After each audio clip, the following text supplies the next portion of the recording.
Buenas tardes a todos, a todas.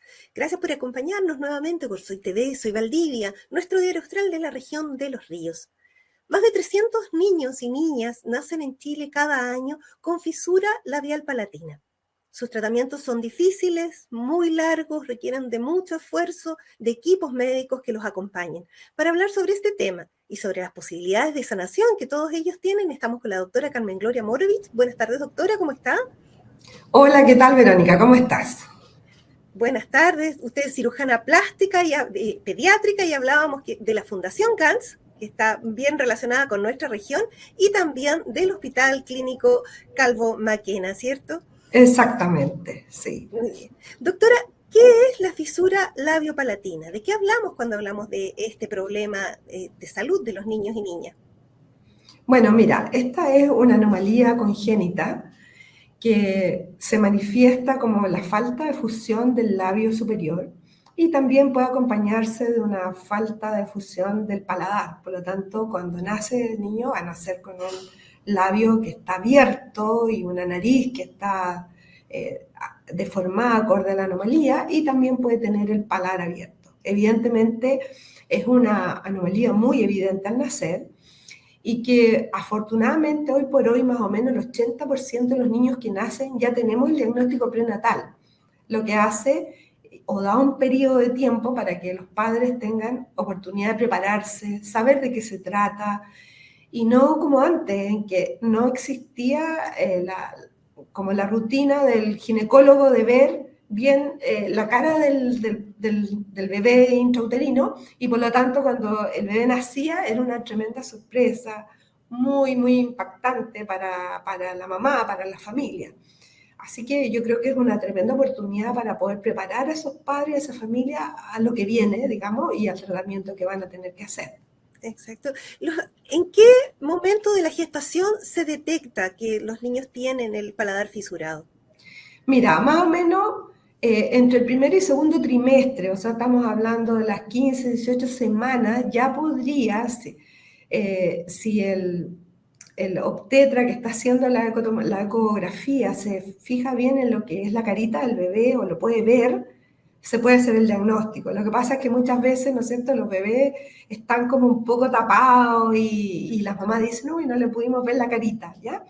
Pero, como siempre, son varias las ecografías que se toman. Si no se diagnostica en ese primer periodo, sí, en el segundo trimestre se va a diagnosticar de todas maneras.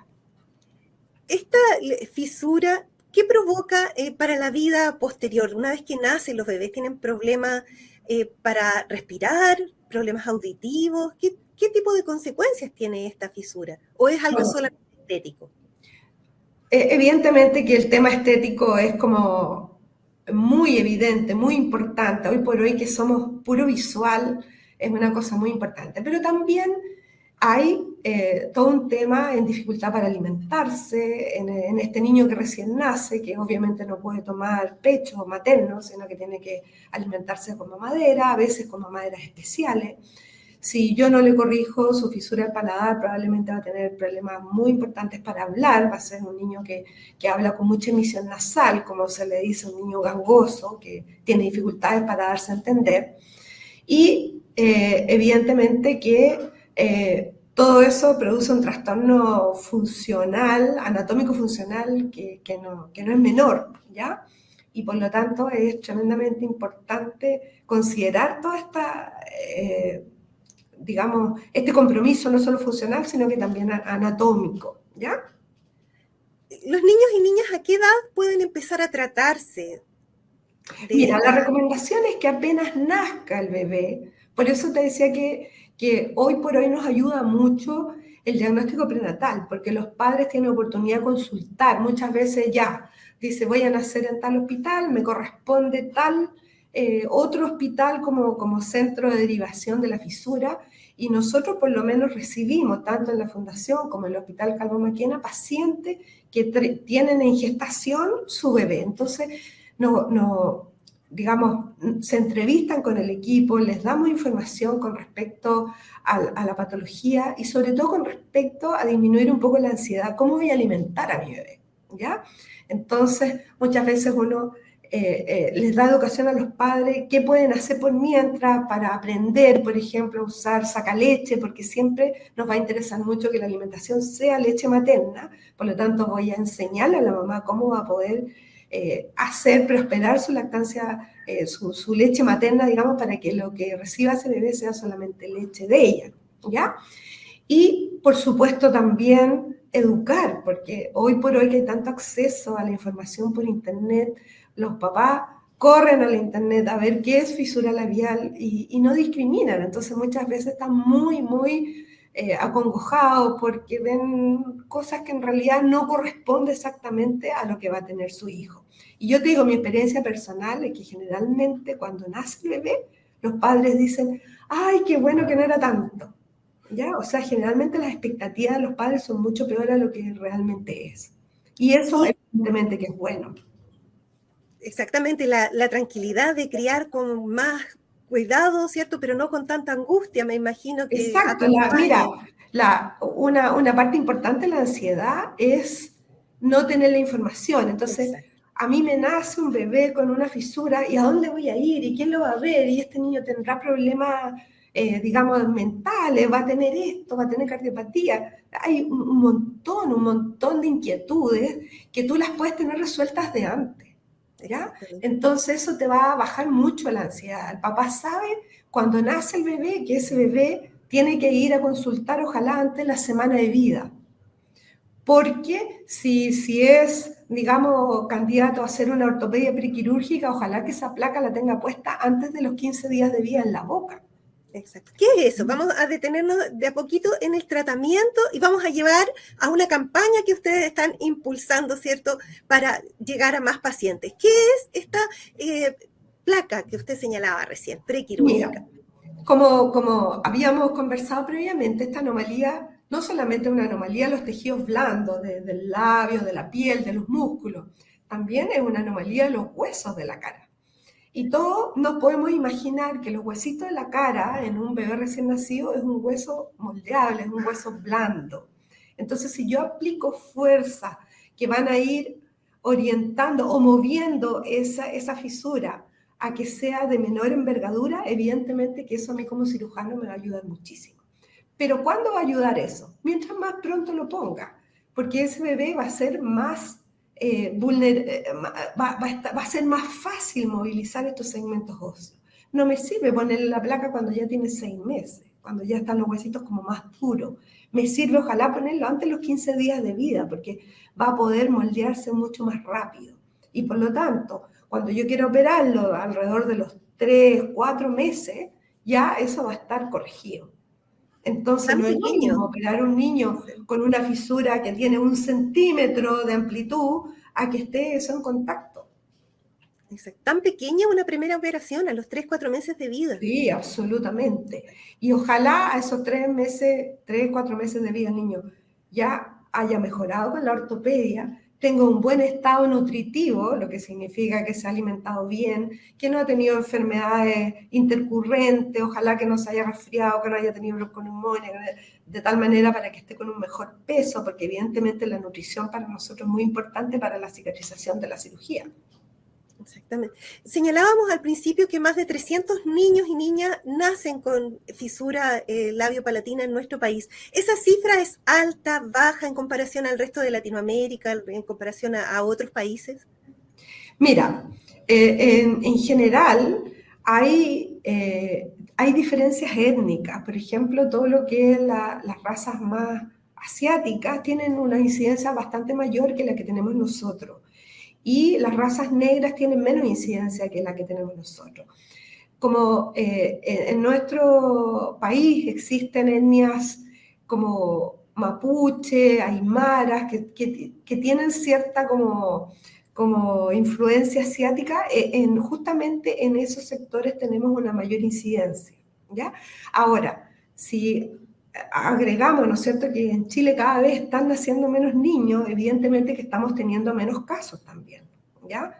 Porque, y la otra cosa que también nos ha ayudado en que se han aplicado políticas de salud pública, como por ejemplo el agregar ácido fólico al pan, que ha hecho también que disminuya la aparición de algunas anomalías, entre las cuales está también la fisura labial. ¿Se puede prevenir entonces de alguna manera que los niños nazcan de esta manera? Se puede disminuir ¿cómo se llama? El riesgo a tener, ¿ya? Con la Porque, alimentación. exacto, porque hay que pensar que un número bastante bajo son los pacientes que tienen una influencia genética. O sea, yo tengo una fisura y tengo un hijo con fisura.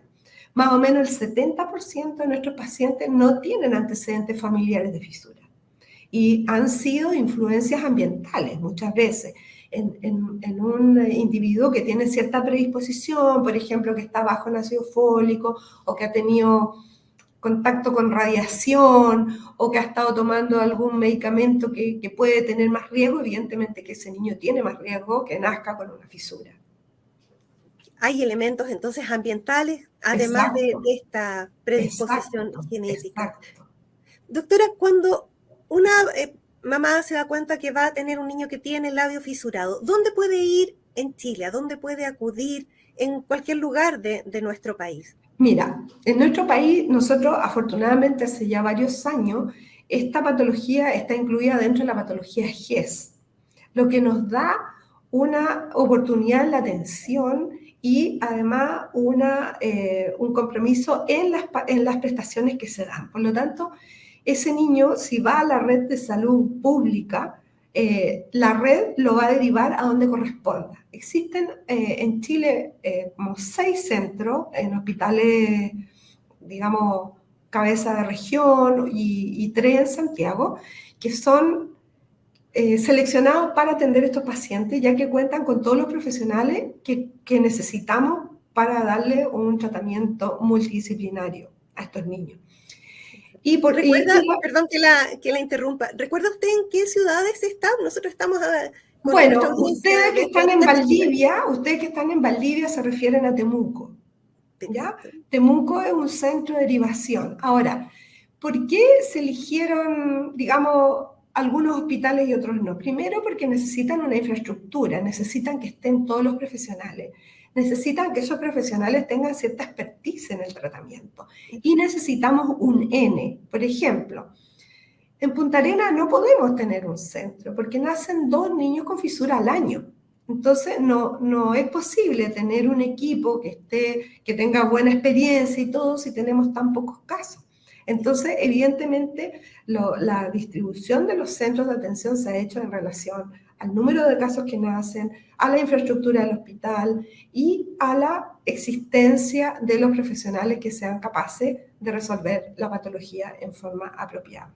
Exacto. Bueno, recordemos, en Temuco está la herencia de la doctora Latorre, si no me equivoco, que trabajó durante muchos años con el doctor Gans también, que es Exactamente, fundador de la hay fundación. muchos cirujanos que han contribuido y que han hecho que se formen esta experiencia y que los grupos que están actualmente trabajando tengan la suficiente como para tener buenos resultados. Esta es una cirugía que es muy ligada al expertise del equipo, ¿ya? O sea, yo no porque sea cirujano plástico voy a ser capaz de operar una fisura si no lo he hecho nunca, ¿ya? Probablemente mis resultados van a ser muy poco satisfactorio. Yo necesito estar permanentemente en contacto y haciéndolo para poder tener buenos resultados. Exacto. Cuando usted se refiere a un equipo, ¿qué tipo de profesionales trabajan para atender a niños y niñas con fisura labiopalatina? Mira, son muchos los profesionales que trabajan.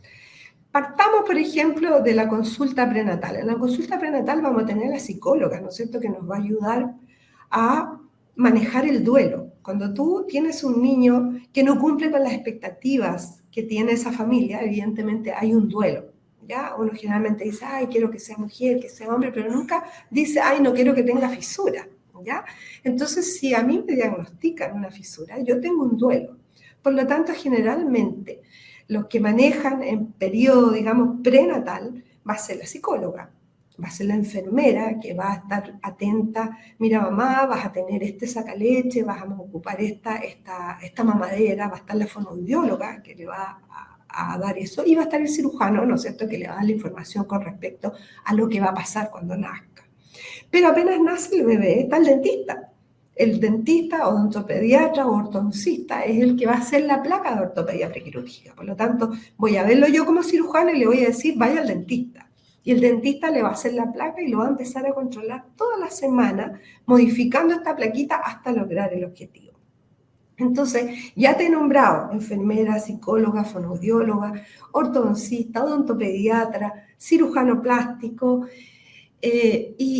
y en la medida que el niño va creciendo también vamos a necesitar, ¿no es cierto?, el cirujano maxilofacial, vamos a querer un genetista para que nos vea si hay algunas otras cosas comprometidas, voy a necesitar el otorrino, que va a ver, digamos, cómo está la parte auditiva de este paciente. Y como tú ves, hay una gran cantidad de profesionales que están interactuando en relación a este paciente. Exactamente. La Fundación GANS trabaja con todos estos equipos y con los distintos hospitales que usted mencionaba a nivel nacional.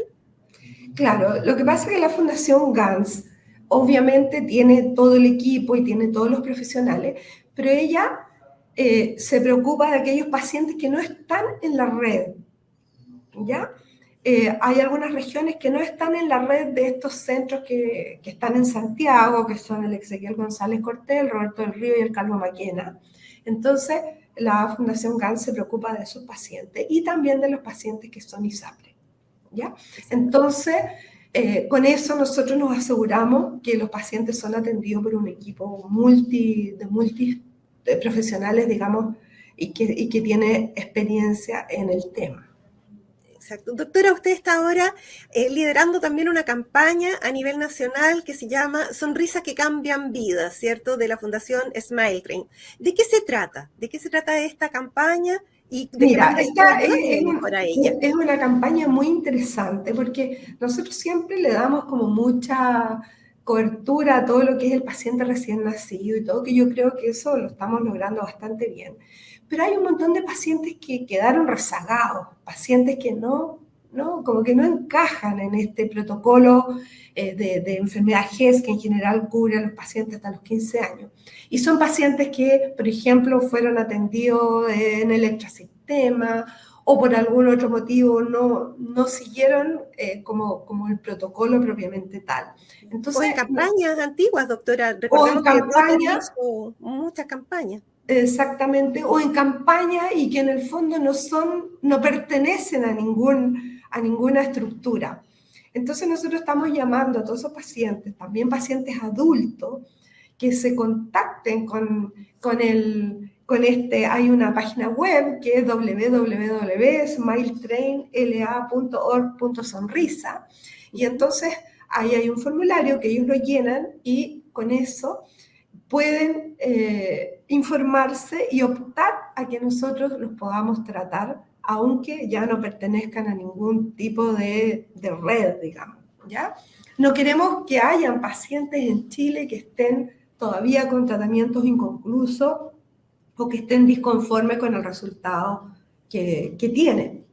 Exacto. Cuando usted dice... Sí. Perdón, cuando usted dice tratamientos inconclusos, ¿es porque el tratamiento tiene un periodo o dura muchísimos años o toda la vida? ¿Cuánto se espera un tratamiento exitoso? Mira, hoy por hoy nosotros tenemos un organigrama que está muy estructurado en base, digamos, a esta patología GES y que parte desde que el niño nace hasta los 15 años. Y está todo protocolizado, quién lo tiene que ver, cuántas veces se le hace la placa, se opera, después se opera de nuevo el paladar, después lo ve la fonoaudióloga, está todo muy organizado, ¿ya? Y eso evidentemente les cumple a todos los pacientes que están adscritos a alguno de estos programas, ¿ya? Y eso llega hasta los 15 años. Con eso nosotros ya garantizamos que ese paciente ya está completado su tratamiento, ¿ya?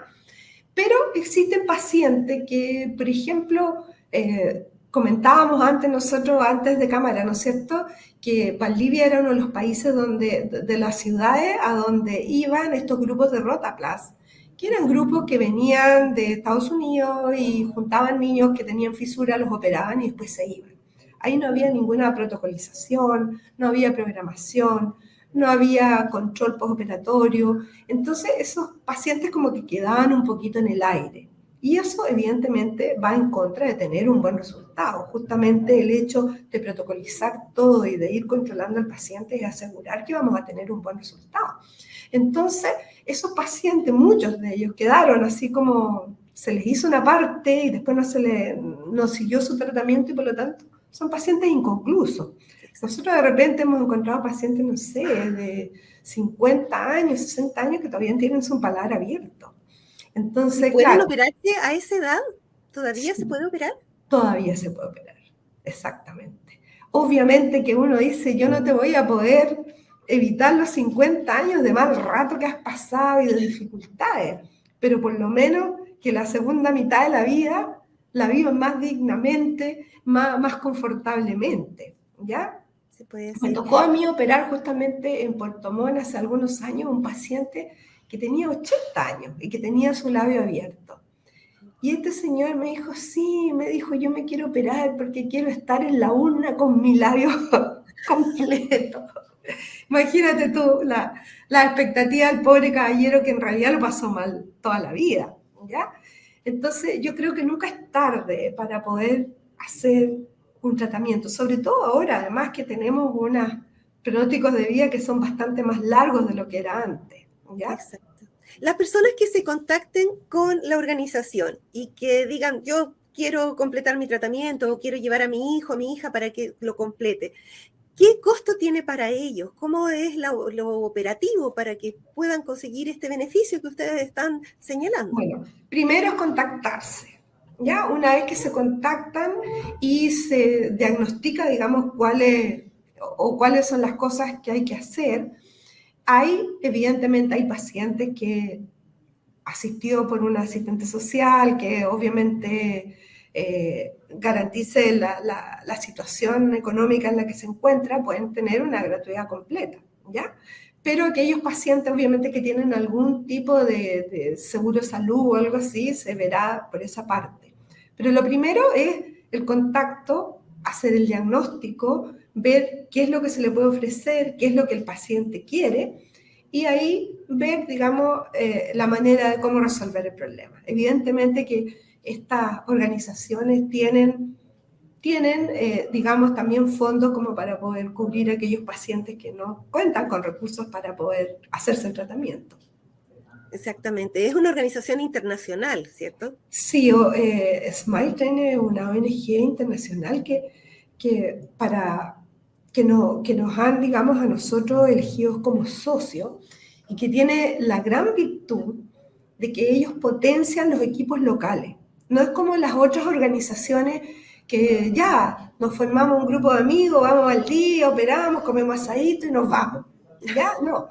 Aquí en el fondo la gran virtud y yo creo que es el tremendo como plus que tiene SmileTrain es que nos potencia a nosotros como médicos locales, como equipos locales, nos aportan muchas veces equipos que no tenemos, no modernizan los equipos, ayudan a nuestros profesionales cuando van a conferencias extranjeras, aportan directamente al paciente cuando tiene que transportarse, cuando tiene que operarse, etcétera, un montón de insumos que nos ayudan, digamos, para poder hacer nuestro trabajo mejor. Y eso yo encuentro y además todo lo que es ¿cómo se llama? La docencia. Nosotros como en Fundación GANS hemos sido elegidos como un centro de docencia en Latinoamérica y recibimos muchos profesionales de los países vecinos que vienen a entrenarse con nosotros. Entonces, es en el fondo un win-win, ¿no es cierto? No solamente de nosotros, sino que también de los países vecinos, lo que obviamente nos enorgullece mucho como centro y como país. Como fundación. Detengámonos un segundo, ya casi para despedirnos, doctora, en la Fundación GANS. Señalábamos al comienzo que tiene un vínculo histórico con la región de los ríos porque el doctor Alfredo Gans era de la Unión y de hecho hay un consultorio en la Unión, el consultorio más importante de la Unión, Centro de Salud Familiar, que lleva su nombre. ¿Cómo funciona la Fundación GANS? ¿Cuál es su historia? ¿De qué manera está hoy día ligada a la salud en Chile? Bueno, mire, la Fundación GANS es una fundación sin fines de lucro. Yo no tuve la oportunidad de conocer al doctor Gans, Cuando ya me empecé a involucrar con esto, él ya no estaba, pero evidentemente que él fue un gran precursor en el tratamiento de los niños con fisura. Y un gran precursor en cuanto a traer nuevas técnicas y a empezar a formar esta fundación que posteriormente llevó su nombre, que se dedicaba a congregar a los pacientes que tenían fisura en ese primer tiempo en el alero de la clínica alemana, donde él pertenecía, digamos, y que da tratamiento gratuito a los pacientes de escasos recursos que tenían esta patología. Posteriormente, cuando ya el Estado tomó razón y se hizo más cargo de esta patología y empezaron a aparecer los centros dentro de los hospitales públicos, la Fundación Ganz siguió, digamos, liderando en este tema y con la congregación de muchos profesionales muy expertos en el tema y haciéndose cargo, como les decía, de la docencia, que es un centro de liderazgo en Latinoamérica, y de la atención de todos aquellos pacientes que no son atendidos en los centros, digamos, de la red del sistema público de salud, y de todos aquellos pacientes que son del extrasistema. Entonces, hay una gran cantidad de pacientes que se atienden ahí, lo que hace que todos nosotros tengamos cada vez más experiencia en el tema. Exacto, un trabajo social amplio. La fundación está, la página web también ahí para las personas que quieran colaborar.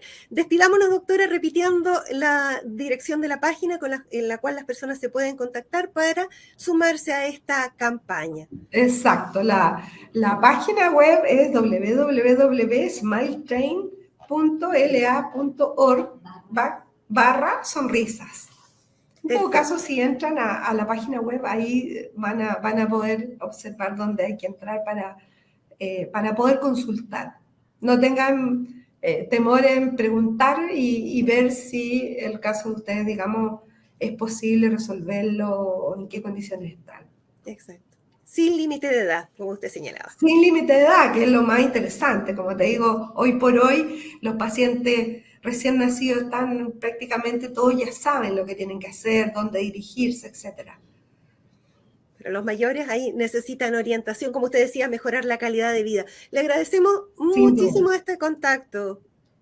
Muchas gracias a ustedes, nos dan oportunidad de dar a conocer esto y evidentemente de tener un mayor acceso a toda la gente para que seamos todos mejores. Exacto. Muchísimas gracias, muy buenas tardes. Muy buenas tardes, adiós. Saludos, Valdivia. Gracias. Adiós. Gracias.